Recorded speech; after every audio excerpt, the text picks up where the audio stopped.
Hi to everyone! Kamusta na po kayong muli? Lahat? At napakaganda po ng ating pag-uusapan ngayon. No? Sa ating panahon ngayon, no, maraming katanungan na hindi nasasagot. At kailangan talagang masagot po iyon. So ngayon, ito po yung title ng video, Important Questions that Deserve a Careful Answer. No? Sabi nga, if God is good, ito yung mga tanong, sabi nga, if God is good and powerful, why He don't stop the pandemic? No? There's a lot of confusion, no? Na bakit natin nararanasan ng ganito? O kung buhay ba ang Diyos, bakit hinahayaan niya ang ganito? Diba? Pwede niya namang makapangyarihan siya, pwede niyang stop lahat ng ito. Yes, totoo po yan. Pero tingnan nyo kung iisipin nyo, doon nung pinako si Jesus sa Cross of Calvary, no? Pwede niya rin yung i-stop, no? Yung paghirap na dadaanan ni Jesus. Subalit, kailangan, let His will be done, kasi yun yung na kailangan pagdaanan niya yon para mapagtagumpayan niya. No? Yung para tayo ay matubos sa ating mga kasalanan. At ganoon din po itong ating pag-uusapan ngayon. Sabi nga, sufferings, economically, whole world suffer. No? Buong mundo nagsasuffer. No? Kaya talagang marami po talaga ang nanghina, maraming hindi sa sakit na wala, kung hindi baga nagpakamatay, dahil nga po hindi nasagot ang kanilang mga katanungan. Maging ang mga Christian, magtataka ka, sabihin mo, why are righteous suffer? Bakit ang matutuwid nagsasuffer din? No? He allows rape, sickness, no? Inaalaw ba ni Lord yung mga iyan? Hindi po. Iyan po yung sabi nga yan ang dahil yung sa mga kasalanan natin, no, sa ating mga maling desisyon, no, yung consequence. So pwede tayong magtampo sa Diyos kapag hindi ito nasagot, kasi pag nagduda ka na sa Diyos, lalabas ka na sa pananampalataya mo, ayaw ka na, ayawan na, diba? Kasi wala naman hindi naman ako pinag-Diyos yung mga panalangin ko, diba? So, sabi nga po dito sa Genesis 2:28, God blessed them and ruled the earth and increased in number, filled the earth and subdue it, ruled the fish, no, over the sea, no, in the sea, birds in the sky, no, over every little living creature that moves on the ground, 'di ba? Yan yung pangako ng Panginoon na yung tayo yung magro-rule sa earth kanya, ang mundo, ang tao, no?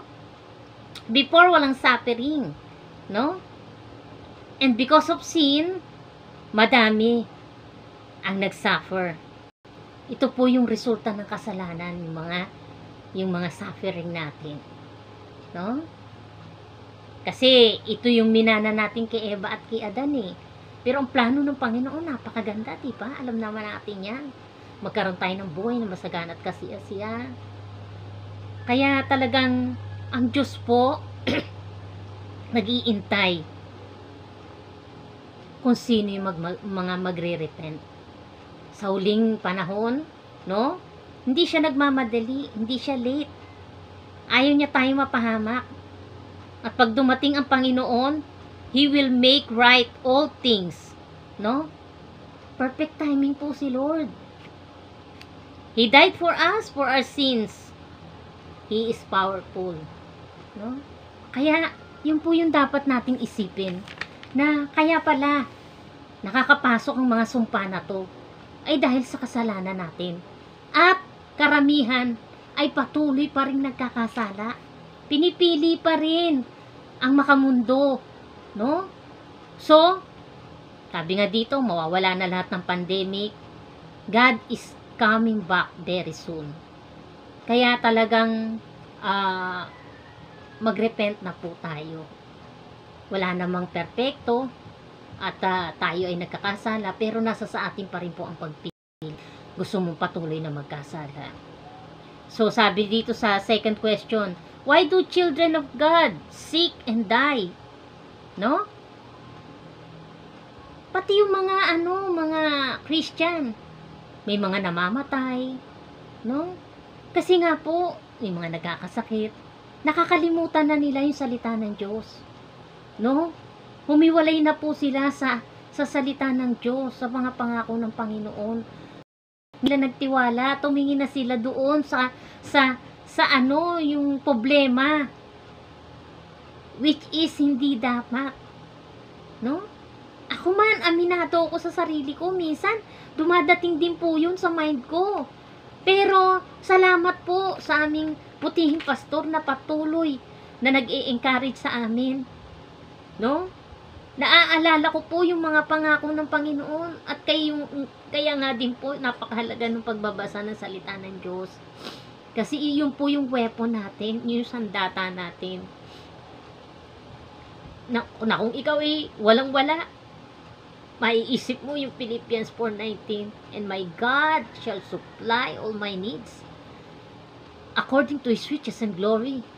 So maiko-confess mo yun. Pag kinonfess mo yun, there is power in our confession. Mangyayari po, magkakaroon ng katuparan, no? Mabubuhay ang salita ng Diyos.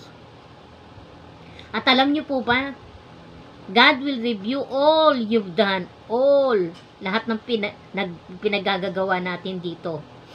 And if you are a son of God, there is special protection. No? Kaya nga po, wag po nating sayangin yung protection para sa atin. No? Wag po tayong magkasala.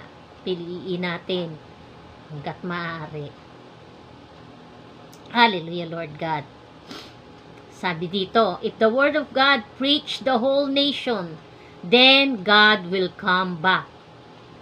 Yun ang gusto ng Panginoon. At pag nangyari, kaya nga po mahalaga po yung isinishare natin, yung word ni Lord, yung Bible. Kasi kapag po hindi po tayo, no, nagamit ng Panginoon, no, hinayaan mo lang yung mga panahon mo dito, ipagsusulit po natin lahat yan sa Panginoon. Kung ano bang ginawa mo dito, at makikita po talaga. Kaya, napakahalaga po na habang tayo narito, magamit po ng Panginoon ang buhay natin. So, sabi dito, kundi nagkasala si Eva at si Adan, walang suffering. Yun yung sabi ko kanina sa inyo, di ba? Kaya piliin natin na huwag magkasala. Kasi pag patuloy tayo nagkakasala, mabilis tayong tumatanda. Ganun po pala yun. Pero pag ang joy ng Lord nasa iyo, andun yung pagsunod mo. Di ba? Yung pastor nga po namin, alam nyo, ano na siya, 50 plus na siya. Magbe-birthday siya sa July 6, no? Happy birthday, Pastor Alex. Alam nyo, guwapong-guwapo pa rin at batang-bata pa rin. No po, parang hindi tumatanda. So, glory to God talaga. Sabi dito sa 1 Corinthians 11:30, that is why many of you are weak and sick, and a number of you have fallen asleep. No? Marami na raw ang namatay. No? Marami ang nagkakasakit, marami ang nanghihina dahil po sa kasalanan. Kaya nakakapag-penetrate po ang gawa ng kalaban sa buhay natin. Kasi hindi tayo righteous. Ganun po 'yun. Sabi nga, lagi po nating tong angkinin, lagi po nating sambitin, no? I-confess po natin lagi ito. Yung Psalms 91:15. He is my refuge and my fortress, no? My God in whom I trust. No? Lagi po nating i-declare 'yon. Para lagi nating maalala. na napakapalad po natin. Kasi may refuge tayo, di ba? Kaya talagang sa Kanya po tayo magtiwala at makikita po natin. Talaga naman ang tagumpay ang dadaan. God is always waiting us, no? We need to be physically, spiritually, and balance, no? Ang Diyos daw ay talagang laging nag-iintay sa ating paglapit, no? Sa ating paghingi ng tawad, no? Kaya talagang ngayon pa lang po gawain na po natin, no? 'Di ba? Sabi nga kailangan natin maging balance sa lahat ng aspeto ng buhay natin, physically, spiritually, no, sa prayer life natin, sa physical body natin, yung mga exercise, yung kinakain natin. Sabi nga, hindi lang naman po yung kinakain natin ang dapat naiingatan natin, kundi yung nilalabas din po natin sa ating bibig, sapagkat yun po, nagpaparumi rin po sa ating yun. Kaya talagang, sabi nga dito, seek ye first the kingdom of God sa Matthew 6:33. So, lagi po nating unahin siya at makikita natin, no? Idadagdag na lang lahat ng Panginoon sa atin. We can prevent, no? Sabi nga, mapiprevent natin yun nga, dahil sa mga magagawa natin na i-balance natin yung life natin. Amen? Physically and spiritually. No? Maging emotionally. Kasi, pagka emotional ka, talagang, minsan hindi ka makapag-desisyon ng tama eh. Diba? Laging sarili mong naiisip mo, nagsa-self-pity ka na tuloy. No? Sabi nga, diba, better than cure. No? Kaya talagang sabi ko nga yung testimony ko, life is so short. No, nakita kong nagkasakit ako, anytime pwede kang mawala, no? And dun sa mga maiiwan mo, kumbaga parang nakakalungkot na kung sila, hindi nila naiisip yun. Diba? Tapos mawawala ang mahal mo sa buhay.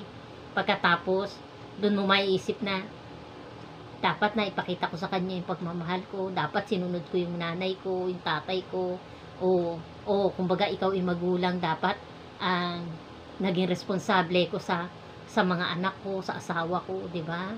So, marami pong kaya wag po nating antayin na mahuli sa atin ang lahat kasi napakalungkot po pag ganun, at mas nakakalungkot pag nahuli sa atin ang lahat na yung hindi ka nagsisisi sa kasalanan mo at hindi mo tinanggap.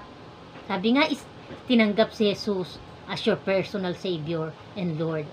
Na yun lang, sabi nga, lahat ng kasalanan kayang patawarin ng Panginoon. Ang hindi lang kumbaga tayo ay hindi mapupunta sa impyerno, no?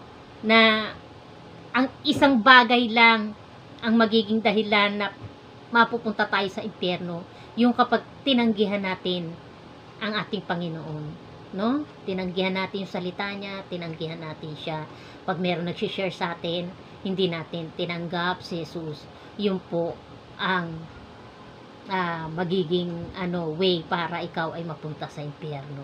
At napakahirap po sa impyerno. Kaya talagang po natin na lumapit, talagang magtiwala sa Panginoon, lalong-lalo na sa panahon ngayon.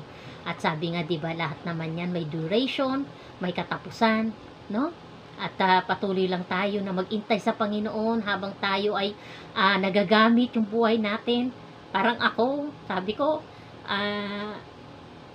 sorry, na naman ako.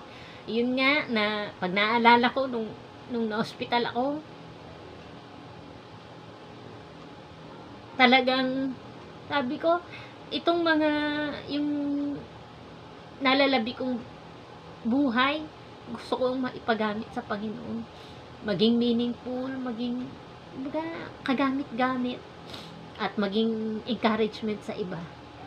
To God be the glory, talagang ay buti-buti ng Panginoon. Patuloy lang po tayong magtiwala, ano man ang sitwasyon na pinagdadaanan natin. Walang imposible sa Panginoon, no? And God is good all the time. And He is perfect. Perfect timing. So tayo po ay manalangin. Yes, Lord. Hallelujah, Lord God. We bless your name. We glorify your name. We lift you above all the names, O God. We thank you, Lord, for your power, O God, in our lives, O God. We open up our hearts, O God. We surrender all our lives unto you, Lord. Baguhin mo kami, Panginoon. Lord, lagay mo sa puso ng bawat isa, Lord, ang puso na ng pagre-repent, O God, na mingi kami ng aming mga kapatawaran sa aming mga kasalanan, O God, upang magamit mo kami, maging karapat-dapat kami sa pagpapala mo, Panginoon, Lord, at maisip namin, Panginoon, Lord, na ang lahat ay may katapusan, Lord, may duration, O God. Hallelujah, Lord God. We pray, Lord, na yung manifestation ng mga pangako mo, O God. Yes, Lord. At ma-eliminate namin na kami magkasala, Panginoon, Lord. Bless us all, Panginoon. And we believe na talunan na ang kalaban, O God. Lahat ng gawa niya ay talunan na. In the name of Jesus, we rebuke you and we bind you in the name of Jesus. And we are free and more than conqueror, O God. We are victorious, O God. We give you thanks, we give you glory, O God. Sa iyo lang kapurihan, pasasalamat at dalangin. Lahat ng ito ay dalangin namin, Lord. At tinaangkin namin na may pananampalataya, O God, na sa mga susunod na oras, O God, marami, Lord, ang maaabot ang video na ito upang makapag-repent, O God, at maging pagpapala rin sila sa iba. Oh, hallelujah, Lord God. This is our prayer in the name of the Father, and of the Son, and of the Holy Spirit. We give you praise, we give you glory. In Jesus' mighty name we pray. Amen. Amen. Glory to God. Hanggang sa muli.